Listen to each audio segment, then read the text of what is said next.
ভেনেজুয়েলার president Nicolas মাদুরোকে ধরিয়ে দিতে তার ব্যক্তিগত পাইলটকে প্রলুব্ধ করার এক নাটকীয় গুপ্তচর অভিযান ফাঁস হয়, যে অভিযানের নেতৃত্বে ছিলেন মার্কিন গোয়েন্দা সংস্থা।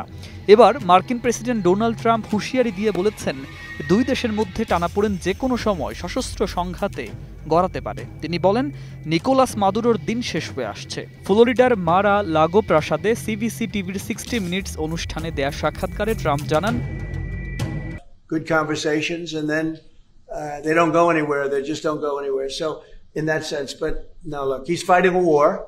He's in a war. That's two very competent sides, and that's the way war is. You never know with war, but I would say that it's time. এবং প্রয়োজন হলে ওয়াশিংটন কঠোর পদক্ষেপ নিতে পিছু হটবে না।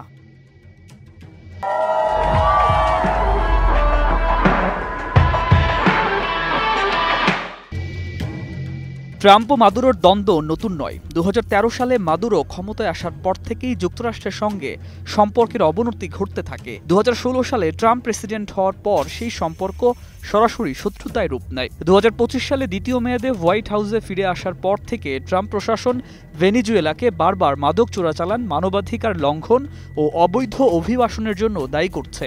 দুই দেশের কূটনৈতিক সম্পর্ক এখন কার্যত মুখোমুখি অবস্থায় পৌঁছেছে। সম্প্রতি যুক্তরাষ্ট্রের নৌবাহিনী মেক্সিকো উপসাগরে ভেনেজুয়েলান মাছ ধরা নৌযানের ওপর একাধিক হামলা চালিয়েছে। যুক্তরাষ্ট্রের দাবি, এসব নৌযান মাদক ও অবৈধ অভিবাসন আড়াল করার জন্য ব্যবহৃত হচ্ছিল। এসব হামলায় অন্তত 64 জন নিহত হয়েছে। এর জবাবে ভেনেজুয়েলার প্রেসিডেন্ট মাদুরো অভিযোগ করেন, ট্রাম্প ইচ্ছাকৃতভাবে ভেনেজুয়েলায় হামলার ক্ষেত্র তৈরি করছেন। Nor will they ever allow it.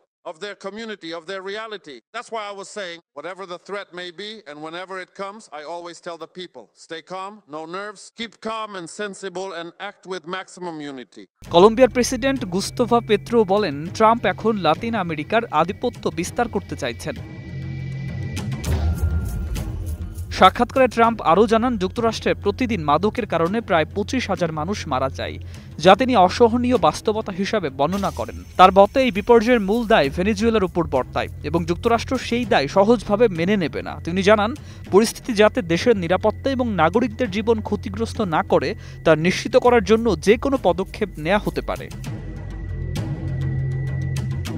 এখন প্রশ্ন উঠছে, যুক্তরাষ্ট্র কি ভেনেজুয়েলার স্থল অভিযান চালাতে পারে? সেই বিষয়ে ট্রাম্প স্পষ্ট কিছু জানাননি।